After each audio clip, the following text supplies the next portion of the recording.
Hola, soy Carla y eres bienvenido nuevamente a este nuevo podcast semanal.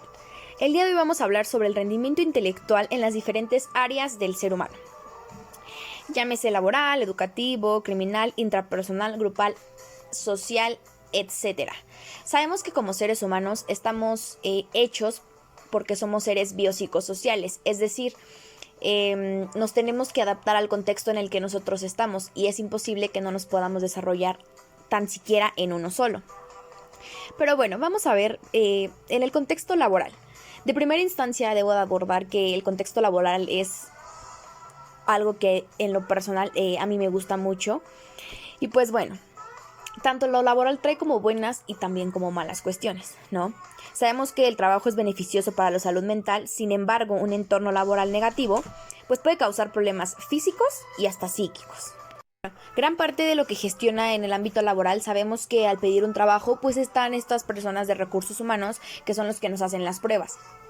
Ahí es donde ellos pueden medir el coeficiente intelectual o el rendimiento de nuestro intelecto. Sabemos que, por ejemplo, una prueba que se me viene a la mente es el Terman-Merrill, que precisamente nos habla sobre este CI que puede tener una persona.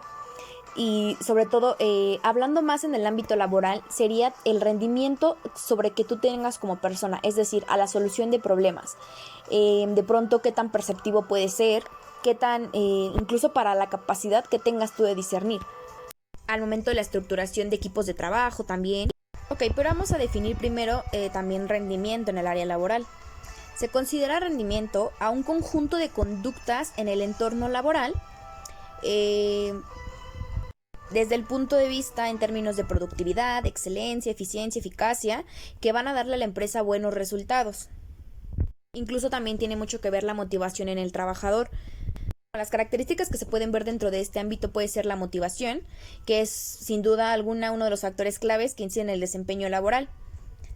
Y que esto depende exclusivamente de la organización al que el sujeto pertenezca. El clima laboral, que este factor depende de nuestro rendimiento. A todos nos gusta trabajar teniendo un buen clima laboral que nos dé tranquilidad y donde podamos expresarnos de manera libre y sentirnos bien.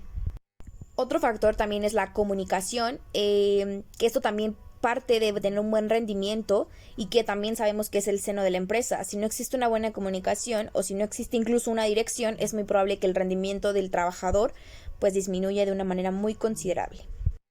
Los horarios también son un factor determinante.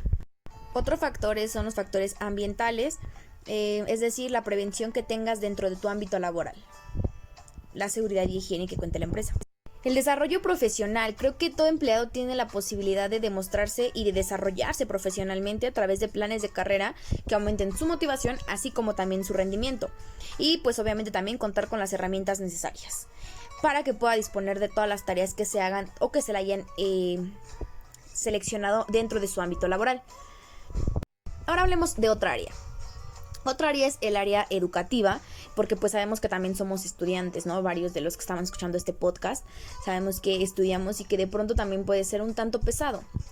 Pero de manera intrínseca, las variables que afectan el rendimiento académico, pues va a ser el desarrollo emocional, el entorno social, los déficits de aprendizaje, las relaciones familiares, incluso la relación profesor-alumno.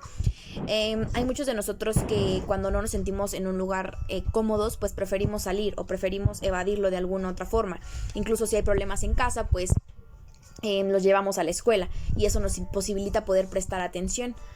El desarrollo emocional parte desde cómo nos percibimos nosotros y sabemos que hay una etapa muy crucial que es la adolescencia donde pues atravesamos distintos cambios, ¿no? Y que desde ahí puede cambiar nuestra percepción de ver las cosas. Cambia desde eso hasta también nuestro cuerpo, nuestra morfología, por decirlo de alguna manera. El entorno social donde nos desenvolvamos, ¿no? Sabemos que pues estamos en un entorno y que por ende no podemos caerle bien a todos, ¿no? Pero aún así tenemos que saber sobrellevarlo. Al tener un déficit de aprendizaje, el niño puede sentirse un tanto vulnerable, es decir, no aceptado por las personas. Hay personas que, o bueno, más bien la mayoría de la población, no entiende cuando una persona tiene algún trastorno mental o alguna deficiencia. Algo que te hace diferente también es algo que te hace único a la vez. Y que pues tienes que aceptarte tal cual estás. Ahora, que si nos partimos de los factores externos, que esos son los factores internos los que se mencionaron, pues pueden ser las circunstancias personales, que es la vida de una persona, pues sabemos que no es una línea recta, ¿no? Que tenemos nuestros momentos de subida, pero también de bajada. Tenemos el estado emocional, que no solo influye en el entorno de manera exterior, sino también influye, como mencionaba, en la capacidad de concentración que nosotros podamos darle.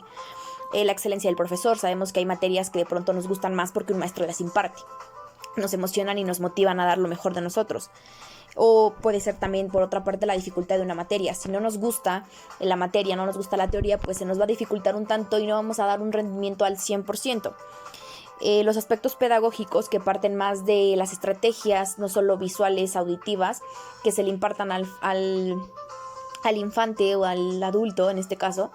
Sabemos que si algo no nos llama la atención, o esto aprende más de nuestros estilos de aprendizaje, cómo es que nosotros captamos de manera externa para poderlo interiorizar de alguna manera y provoque en nosotros un aprendizaje.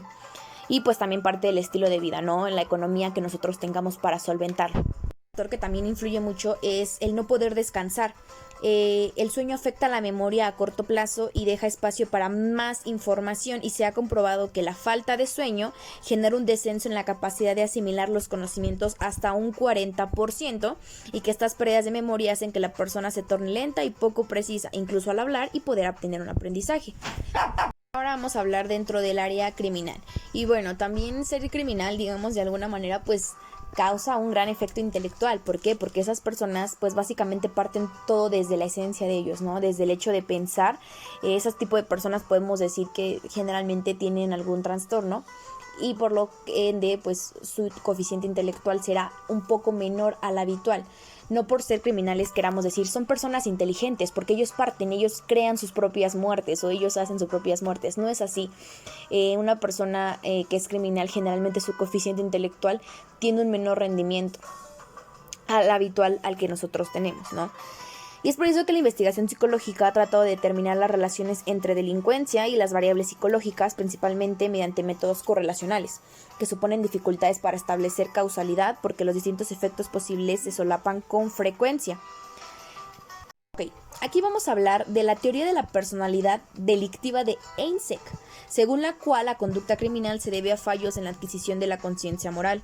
Esto se desarrollaría por conocimiento de evitación del castigo y de la ansiedad asociados a la conducta antisocial. La primera es extraversión. Este tipo de personas tienen un nivel de activación cortical bajo, las cuales llevan a buscar estimulación constantemente y pueden asociarse con determinadas conductas delictivas, como el consumo de sustancias, que a su vez favorece el comportamiento antisocial.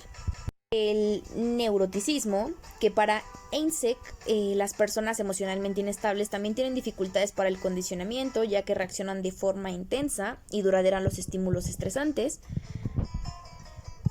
El psicotismo, que recoge comportamientos hostiles y agresivos a nivel interpersonal, de modo que no es de extrañar que las personas con puntuaciones elevadas en esta dimensión temperamental cometan con mayor frecuencia conductas delictivas que además tienden a ser violentas y repetitivas.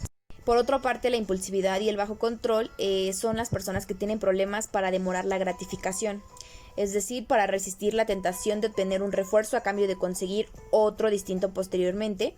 Y pues se ha encontrado que los delincuentes juveniles tienden a ser más impulsivos, lo cual debe deberse a déficits en el aprendizaje de la conducta reflexiva, haciendo paréntesis en el de piensa antes de actuar.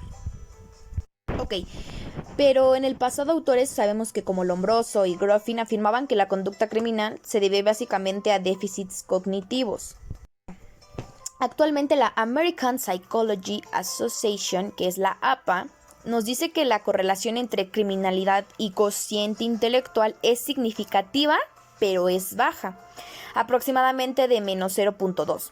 Esto indica que de media las personas que cometen delitos son ligeramente menos inteligentes que aquellas que no los cometen, o bien que las cometen y no son descubiertas. Que cabe mencionar que existe un número particularmente grande de personas que han cometido delitos en el rango de 80 y 90 puntos de CI, que corresponde con la inteligencia límite, es decir, por debajo de la media, pero sin llegar a la discapacidad intelectual. Por lo que sabemos, pues entonces, de manera concreta, podemos decir que un criminal, no porque sea criminal, volvemos a decirlo, quiere decir que tenga una inteligencia por mayor a, ¿no? Si no sabemos que pues puede estar en la media o puede estar por debajo de la media. Otra área del ser humano es la inteligencia intrapersonal, que es la capacidad de ver cómo somos y sobre todo lo que queremos. Aquí podemos citar al psicólogo Howard Gardner con su teoría de las inteligencias múltiples. Anteriormente se consideraba que el cociente intelectual estaba relacionado con el rendimiento académico. Pero bueno, sabemos que la inteligencia intrapersonal es una de las más utilizadas por todos nosotros, porque vive con nosotros día con día. Y sirve para formar un modelo ajustado y verídico de uno mismo, ser capaz de usarlo para desenvolvernos en la vida. Y este tipo de inteligencia está directamente relacionada con el conocimiento de la propia persona. Es decir, conócete primero a ti mismo para que a través de ti puedas conocer al otro. Y la capacidad de tener una imagen individual precisa y objetiva también implica tener conciencia de los estados de ánimo anteriores, las intenciones, las motivaciones, temperamentos, deseos, capacidad de autodisciplina, autocomprensión y sobre todo la más importante, el autoestima. Las principales cualidades que poseen este tipo de personas es la capacidad de autodisciplina y autocontrol, elevada autoestima de uno mismo, consistencia de las propias limitaciones y conocimientos, es decir, autocomprensión. La importancia de sus acciones, realizar introspecciones y meditación y sacar un rendimiento del mismo. Y bueno, esta inteligencia también es conocida como la capacidad de ver con realismo y veracidad cómo somos y qué queremos, estableciendo prioridades y anhelos personales para de esta forma actuar en consecuencia. Las personas con este tipo de inteligencia no suelen engañarse con respecto a sus propios sentimientos y emociones, sino que saben respetarlos. Son capaces de analizar el porqué de sus pensamientos y actitudes y también son muy capaces de corregir los comportamientos y acciones que no les convienen. Tienen más posibilidades de tomar elecciones acertadas a la hora de elegir, incluso a sus estudios, el trabajo que van a aceptar. Y bueno, esto está muy ligada con la inteligencia interpersonal, que sabemos que es la capacidad de entender a otras personas, pero como lo decía al inicio de este video, primero te tienes que conocer primero tú para que a través de tus ojos puedas conocer al otro. Bueno, los procesos de otra instancia que es el grupal, pues esto básicamente el rendimiento siempre va a tener que ver con la motivación que te da la otra persona, en la toma de decisiones, la solución de problemas y gestión de conflicto también. Y bueno, esto básicamente es un interés por comprender, explicar, predecir y potencializar el rendimiento de los grupos. Es prácticamente bastante antiguo, ¿no? Es por eso que dentro de los grupos es importante que exista la actitud de liderazgo, una persona con visiones y que esa misma persona sepa delegar tareas a los demás, ¿no? Pueden ser tareas divisibles, tareas maximizadoras o tareas de procesos permitidos, que les permitan también a las otras personas conocerse en el ámbito laboral o incluso en el ámbito educativo cuando hacemos equipos de trabajo. Y bueno, ya lo decía Ditch y Strobe, que existía una compartida creencia según la cual los individuos alcanzaban un mejor rendimiento cuando trabajaban en grupos que cuando lo hacían por separado.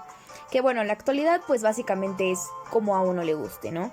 Sabemos que de pronto pues nos gusta más trabajar con las personas que ya llevamos tiempo de conocer, con las que nos sentimos más cómodos, pero también a la par tenemos que aprender a trabajar con todos porque pues no estamos exentos a que un día en el ámbito laboral pues nos pongan a trabajar con quien no queremos, ¿no? Y aún así tenemos que sacar y explotar nuestro máximo potencial. Así que pues bueno, esto tiene que tener un fin o una meta en común para que pues el grupo pueda tener su máximo rendimiento. Y pues bueno, creo que esto es todo por el día de hoy. La verdad es que es bastante enriquecedor ver cómo los seres humanos nos vamos relacionando día con día, no solo con nosotros, sino también con el otro. Es importante también observar que pues tenemos que estar bien con nosotros mismos para también ofrecerle eso a los demás. Y es bastante enriquecedor darnos cuenta que pues a donde vamos siempre tenemos un vínculo con el otro, ¿no? Y que también nos permite aprender de eso y aprender de nosotros mismos un poco más. Esto fue todo por el podcast de hoy. Gracias.